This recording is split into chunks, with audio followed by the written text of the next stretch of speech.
Welcome back to Beyond Stats. Just got done Jazz versus Pacers. Had a few exciting things tonight. Very. Still got beat, but exciting things. Very. Had a starting lineup change. Now I'm praying that this isn't just some temporary thing while Walker Kessler's out, because we found out he had an elbow situation, right? Or a birthday. Yeah, he got him to do it because it was his birthday. Hopefully the Keontae George thing is here to stay. Yes. Because, my goodness, I think that his play warranted it. Yeah, that's one of those, like, you just a quick look and holy crap, we had a starting point guard not have as many turnovers as assists. That you would think is a normal thing, an easy thing, but not in Utah land. No. So he ends up 3 of 8 from the field. I think that only one shot was kind of a little bit out of rhythm, was a little bit out of, which is fine. He had 2 little bunnies that rimmed out right at the end. Could have easily been 5 of 8. Had 9 assists and 1 turnover. And right before the turnover, he had an incredible pass to Olynyk. Yeah. That's one of those things that you can just tell Olynyk, who plays most of the time with the starting guards, isn't used to receiving a pass like that. He wasn't really expecting it. That pass was nice, and that should have been an easy layup. Just kind of went off, and that's when I guarantee you, Olynyk, in the huddle or locker rooms, like, my bad, Rook. That won't happen again. Yep. Yeah, that was, and that's the thing. And strong drives to the rim. Very strong, couple really strong drives to the rim. He blew by Halliburton in the first half. Bruce Brown in another possession was going hard at Nembhard down the stretch, who's a fantastic guard, I think. Yeah. Defensively, I really like Andrew Nembhard. He's a heck of a player. That was, hopefully, I don't see how we can go back to anything else after that. And even if there are games here and there that are a little bit rough or not as glossy and pretty, my goodness, that makes the night worth it for me. There are some warts on this loss. Usually you say warts on this win, right? There are some warts on this loss. There's also a downside to the downside. No, but that's exciting, and man, I'm stoked. And as long as we keep pushing to get him more minutes, and hopefully there's some other things that can happen. Our team was playing a lot better because he was at that position, and we kind of fell apart down the stretch, though. Yeah, no, for sure. Another guy who was in the starting lineup was Baji, which is confusing because he's played his least amount of minutes for the year, I think, last game. And then starts. And it's like, once again, we feel like he's our backup 3, and we slid Markkanen down to the 4, but he didn't just start. He played more minutes than any bench guy. Played like 26 minutes, 27 minutes, something like that. He was more than any of our bench players. Yeah. Which you can see he's struggling with his confidence. He isn't really handling the ball great at times, and at times is. His shot's starting to slowly look much better. But on the defensive side of the court, very good. Yeah, very good. He went 1 for 3 on the game. 1 for 3, had 25 minutes. Well, 25, 37. So 26 minutes. Yep. Had a couple of turnovers right at the very start of the game, right? Yep. After that, played pretty strong. Some really strong rebounds. Another incredible block again. Yeah, that they tried to call a foul. I mean, he just does that. Yeah, his chase down blocks are freaking awesome. And he gets out in the court and runs. So really excited to see that. I'd like to see him start getting these kind of minutes and see if we can get the confidence back. Kind of with what we've done with Kessler. All of a sudden, Kessler's confidence came back. Hoping we can find that with Agbaji, because you can tell his confidence is very low right now. Yeah. Only took 3 shots. And that's something where I'd like to see him get 5 or 6 shots a game. Yeah. And have where he'll make 2 or 3 3-pointers a game type deal. Yeah, for sure. Like he was doing down towards the end of the year last year. And then he's really a contributor because he brings us defensively some pieces that we just do not have. And then it allowed also Fontecchio to play. Yeah, who came in and hit a couple tough buckets. He did, and got some good rebounds. I remember one stretch, he got like 3 offensive rebounds in a row. Yeah. So, Fontecchio ends up with 10 points, 5 rebounds. Played decent, I thought. And that was good to see him get out there because he brings us some things at the offensive position for the three that we don't have as well. Right. And I think that the whole combo guard logjam that we have pushes him out of what could be some valuable minutes for us consistently. That's my opinion. No, I agree. It was interesting. Collins was 6 for 9. Like to see him get more shots. I like to see him get more shots. Yep, 1 of 2 for 3 from the 3. 9 rebounds again. 14 and 9. And that's the thing is he gets 9 shots, marking 8 for 16, 3 for 5 from 3-point line. Much happier that he wasn't. I'd like to see more threes back, 9 to 10 attempts. But I like seeing him not just being a catch and shoot guy this game. Yeah, I think that the amount of times that Keontae got him the ball as he was cutting in through the lane, and also Clarkson, part of what we need to talk about this game is we had so many good actions off of screens. Yeah. Where the ball would swing 1-2 times, or Keontae would set somebody up with a killer pass and we'd end up with an open shot. That was a huge difference from the games in the past. I understand that Clarkson was making some shots tonight. You can't take that away from him. He does some things that are pretty amazing. But the amount of times that Keontae dribbled the ball up the court just to hand it to Jordan Clarkson at the top of the key is a little puzzling for 26 field goal attempts, right? And not just hand the ball to him. 4 guys just stand wide and watch Clarkson play, just put his head down and hope he can make it, which this is one of those nights where he did. He made a bunch of shots.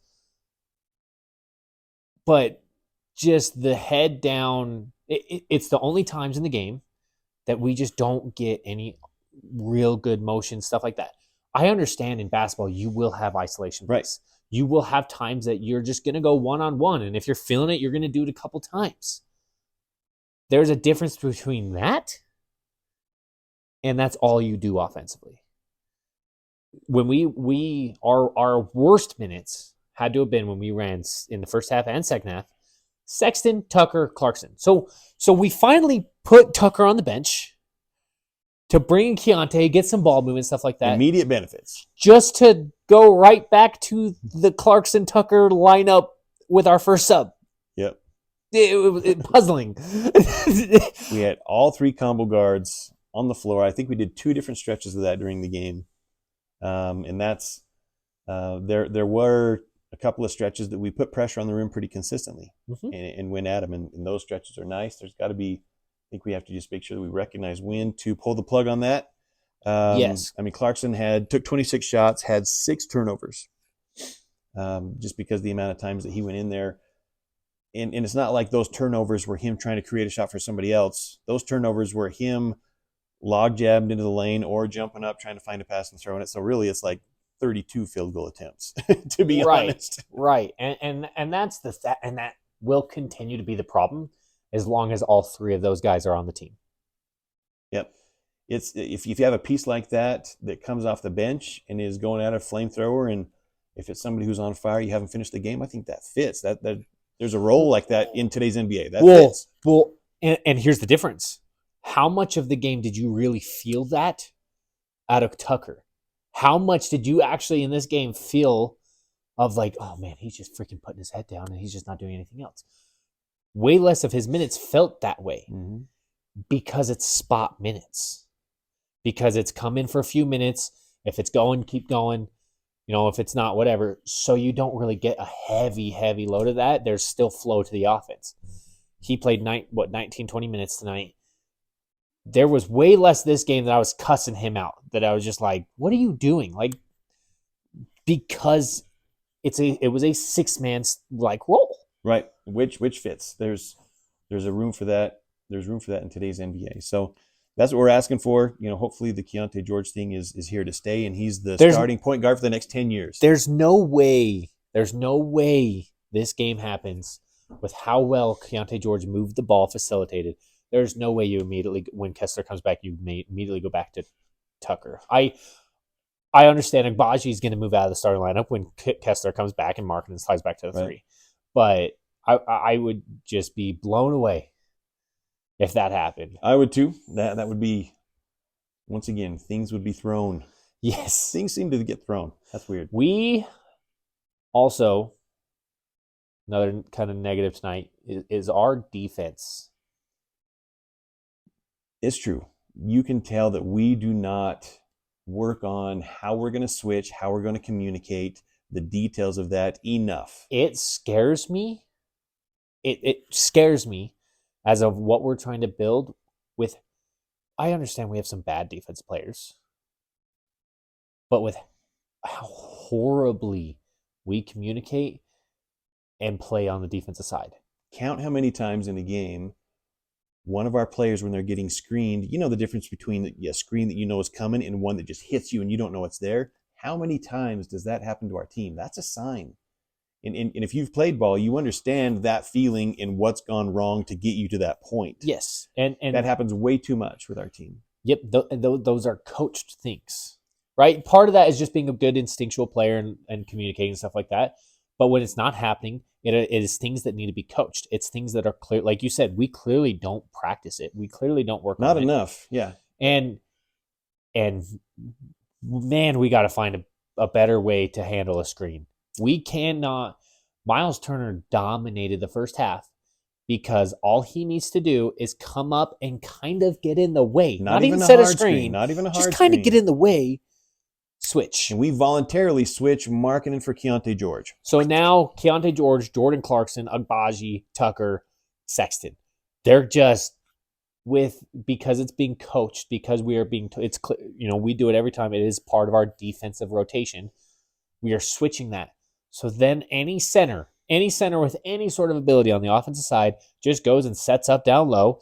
They've got 4 shooters who spread it out, and that guard is screwed. And either we get a foul and they go to the free throw line, we just get out of the way and they score, or Collins tries to get down and get them to switch to try to recover, but then they just get an open 3 in the corner.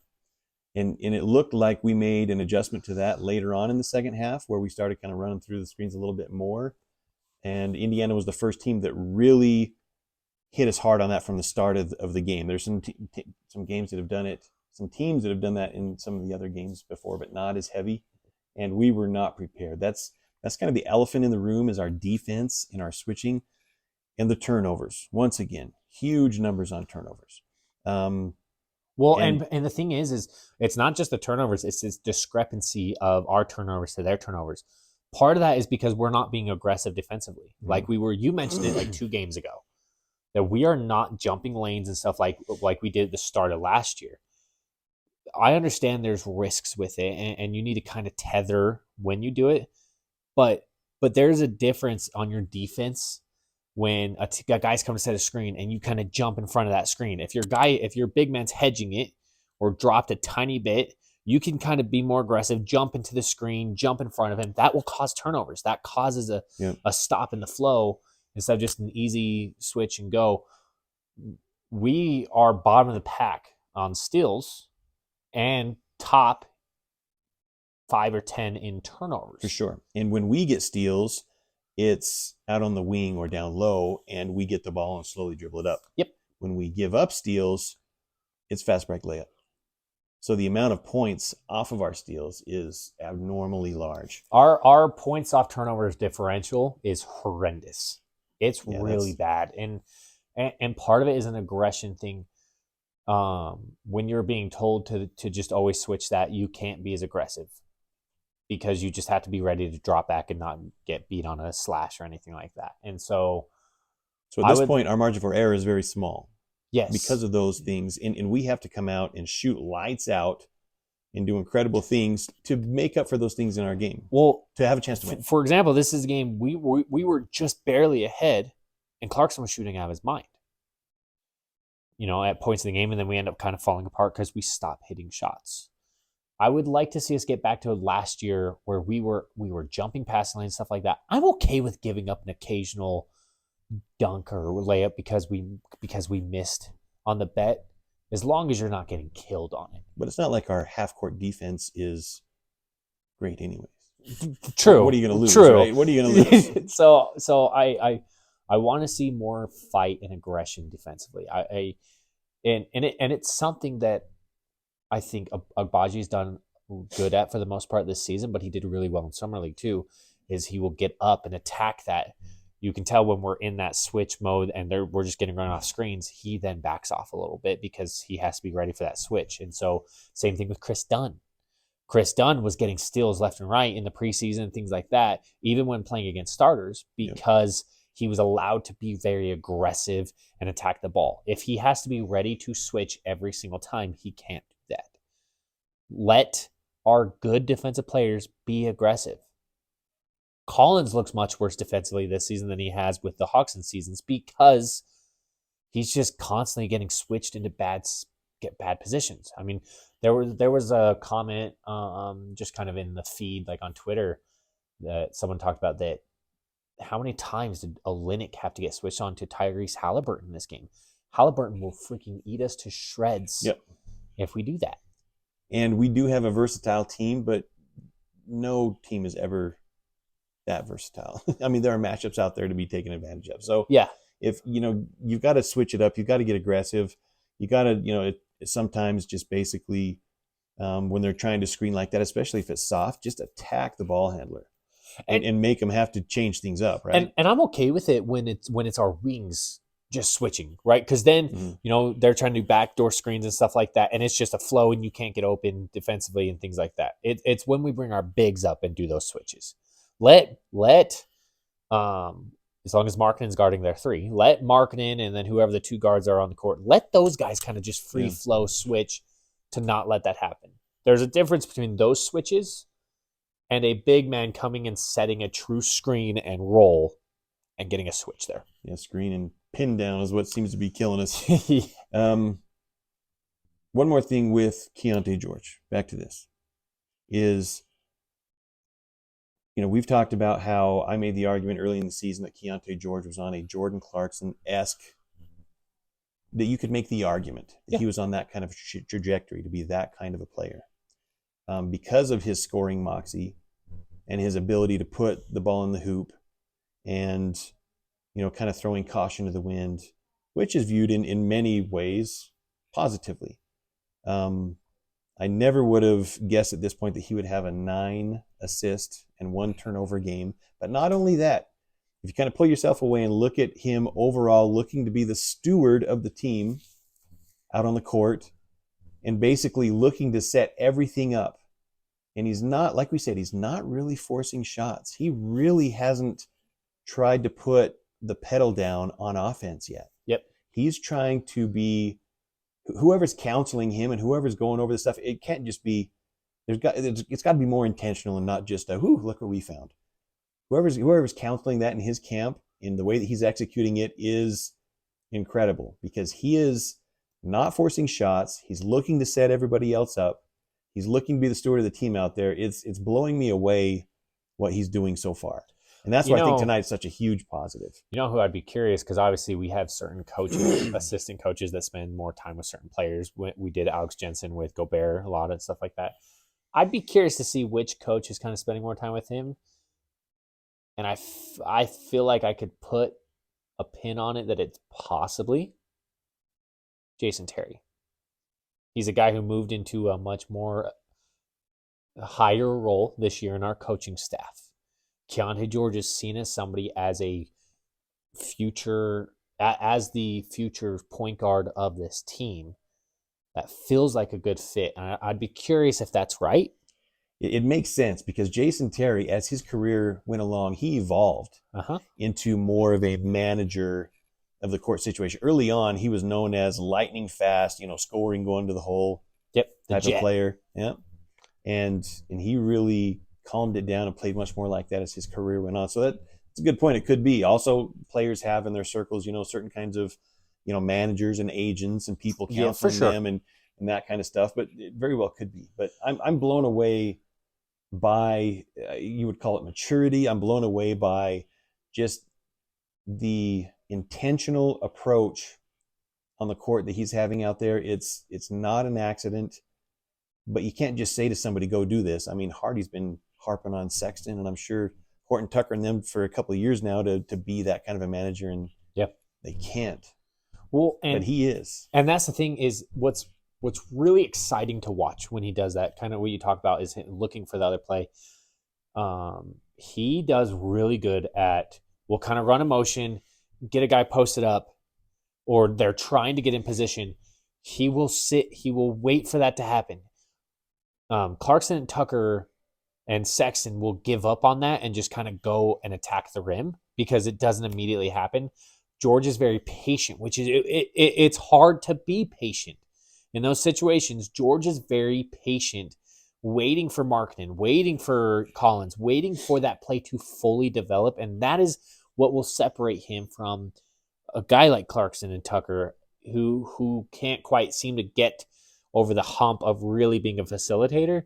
It's the patience and the maturity, kind of, you mentioned, to have that patience. That's, I mean, it's part of the reason why we've talked about, and why I a lot kind of harp on why I would love to see Agbaji and George as a guard lineup together with the other kind of Collins, Kessler, and Markkanen, because Agbaji is someone who will look for that because he's not necessarily looking for a shot. Right. He's a way different style of player than that. Right. But he had a couple plays tonight where he did that and was very patient. But Keontae George, as the point guard, this was the first game that our starting point guard truly allowed a guy to post up. He allowed, and that's the thing. All of a sudden, Markkanen doesn't take 12 threes. Like I said, I want Markkanen shooting 9-10 threes a game. But I want Markkanen shooting 20 to 25 shots a game. Right. And in those moments you talk about where we are intentional and we go to the position on the court that we want to, those are playoff moments. Yes. Those are the type of moments that translate to the postseason. And it's not this, I'm just going to head down, fly to the rim, or we're just going to speed up and down the court real quick stuff that goes away in the playoffs. Because possessions slow way down in the playoffs. The amount of scoring goes way down. The easy stuff is wiped away. Yep. Those moments are playoff moments, and so that stuff is real. That's there's nothing fake about it. So that's why this kind of stuff has us so excited. And he still hasn't put the pedal to the metal on the offense. No, which is what he's known for. And that's the thing. He still hasn't. That's what makes this so exciting. Is we were so excited to see the starting lineup. He's not being super aggressive, putting up shots and really attacking, at the rim and stuff or shots wise. But then you look and all of a sudden he's got freaking 9 assists, 1 turnover, and was that close to having a 0 turnover freaking game. 10 assists, 0 turnover. You take the missed pass to Olynyk that kind of turned into a little bit of a more flow, and in that flow is when he turned the ball over on the very next possession as that flow was happening. That's that close to being a 10 turnover, 0 assist game. Or 10 assists, 0 turnover game. I've changed my mind on him. That's what's so exciting about that. About you start to see these flashes at such a young age, at such a young time in his career. This is not somebody who's 20 and has been in the league for 2 years, 3 years. And his body's He's been in the league for freaking 8 games. And his body's still not ready. No. So we're seeing his mind operating. We're seeing his brain. So where can that get to? That's what I want the season to be about. I've always said I could care less about wins this year if we get this kind of development. That's what is so important about a game like this. Yeah, I'm super stoked about this step. You know that I texted you before the game when I found out. I was stoked about it. And I immediately responded about how excited I was. I'm a terrible texter, so I came in all, hey, did you guys hear? Like, what? Oh, you didn't hear? Okay, I'm really excited. I was cooking. He's making some food. But I was super stoked about that. That's why this is a huge positive. The next steps are getting the right people around him so that we can play a certain way and be intentional, and then look for the small incremental improvements on the defense or whatever, is next on the year and on the season. Yeah. So, and kind of one last thing about this game that I actually just thought of, and I don't know why I didn't think of it before. It now makes sense to me on why Agbaji started. Keontae has consistently shown he is the most comfortable with Keontae or with either Agbaji or Chris Dunn. Chris Dunn got more minutes this game. Mm-hmm. I don't think there's. I think that could be a big part of why Agbaji got the nod. Yes, Kessler was out, but there was other things we could have done. I assumed that Yurtseven would play a good chunk of minutes. I think a big part of it has to be the fact that Keontae clearly feels more comfortable when Chris Dunn or Agbaji are on the court with him. Love to see that continue with Collins and Markkanen. So Very exciting stuff. Hopefully we get same exact starting lineup for Friday. Like to see what happens. Speaking of Friday, I'm very excited about that game.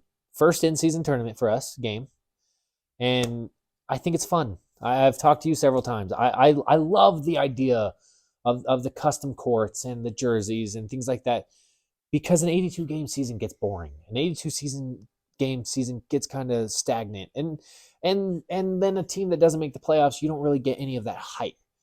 This is something that you can get hype for. This is some. There's been talk about the courts are weird and stuff like that, not just from my dad, but from other fans. True. It's fun because it's not supposed to feel like a regular season game. It's a really smart marketing ploy, by the league to make the courts unique so that everybody knows whether you're seeing a highlight or an entire game or whatever it is, and they have every court has the trophy. Has the trophy in the right middle. There is the part of the key, so it kind of they get that out. It's pretty smart how they've done it. Both you and I enjoy the soccer world where they have in-season tournaments, and they have Champions League going on during Champions League, or you have those kind different of kinds of FA Cup or the US Open Cup and different things like that go on that are competitions within a competition, and they're fun, and we get to play Memphis. Exactly. So if it's for real though, if you are somebody that is kind of like hesitant about this or sees the courts and kind of wants to be upset about it or annoyed about it or whatever like that, try to just take a step back and enjoy it as another way to be excited about the regular season. That's a very that can be a very long season. Have fun with it, and it can be freaking fun. Let it be a tournament style game and watch it like a tournament style game and be excited like that. And I'm sure it will add a whole lot more excitement in November than there normally is. It'll be interesting to see how, especially once we get to semifinals and the final and stuff, what's going on there. There've been a lot of players talking about how that bump up in pay is pretty significant, especially if it's somebody who's like on a two-way or something like that. That's huge money. Yeah. Or even a guy who's on a veterans minimum. That's still $500,000 for one game. $500,000 per player. Yeah. For the winning team. So it's interesting. I think the marketing is smart. It'll be interesting to watch it. Like you said, hopefully our lineup doesn't change. Yes, I'd like to see it that way. I want to hear your guys' thoughts on the in-season tournament. What kind of your feelings on that? And I'm excited for Friday. Friday, y'all. Yep. Thanks, guys.